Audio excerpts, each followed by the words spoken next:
Hello everyone, I'm Harshika Garg of Class 10C. Welcome to my PowerPoint presentation of Virtual English. Do you know what is a poem? Any idea? Let me tell you. A poem is simply a collection of words in such a way that expresses an emotion like happiness, humor, or sorrow. Now, moving on to a poem that is Fire and Ice. In the line, from what I have tasted of desire, I hold with those who favor fire. In these lines, enjambment has been used. Enjambment means moving on from one line to the another line without the use of terminating punctuation marks like full stop or comma. Now, my next poem is Dust of Snow. In this poem, poet has used symbolism. Symbolism uses symbols like persons, events, or an abstract idea, which conveys something other than their literal meaning. Generally, crow, hemlock tree, and dust of snow are considered inauspicious, but here, poet has symbolized them as auspicious. Now, I have a quick test for you. What are the literary devices used in these lines? When raindrops are exposed to sunlight, even the colorless becomes vibrant. What should be, enjambment or symbolism? Yes, enjambment, because here one line runs into the next line without the use of full stop or comma. Second one, your sixth sense is like an owl. What do you think is the answer, enjambment or symbolism? Yes, symbolism, because here owl stands for wisdom. Thank you everyone. Hello everyone, this is Sunishka Davar and we are going to discuss the topic literary devices.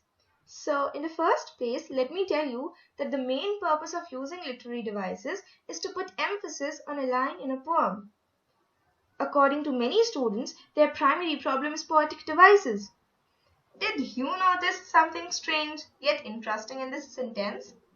So this has the poetic device alliteration. Primary, problem, poetic. In all of these words, per sound is very prominent and is repeating. So from now on, do pay attention if there is a repetition of a consonant sound at the start of two or more consecutive words. Another fascinating instance of alliteration can be seen here. She sells seashells by the seashore. So alliteration is very popularly used in tongue twisters. Busy buzzing, the bee behaved beautifully. Try it and see if you can get it right without stumbling over words. Now let's move to the next poetic device. So as we have learned, if the initial sound repeats, then it is alliteration. But what if a word, a phrase, or a clause starts repeating in a poem? Yes, you're right. That is the case of repetition. Now let's look at certain examples of repetition.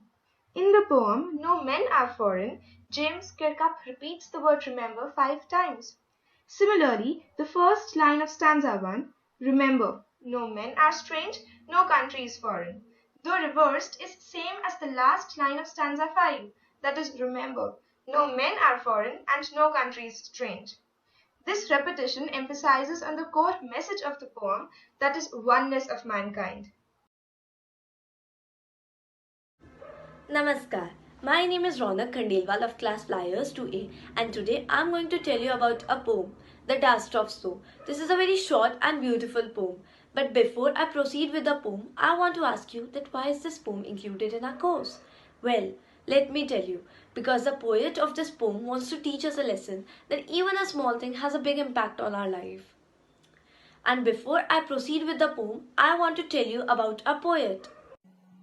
Robert Frost was the most popular poet of 20th century and was born in San Francisco, California. Now comes the poem. The way a crow shook down on me, the dust of snow from a hemlock tree, has given my heart a change of mood and saved some part of a day at root. In this poem, the poet is upset and sitting under the hemlock tree. Suddenly, a crow sitting on the tree shakes the tree, and the fine particles of snow fall from the tree on the poet. The soft and cold touch of snow changes the poet's mood from sad to happy.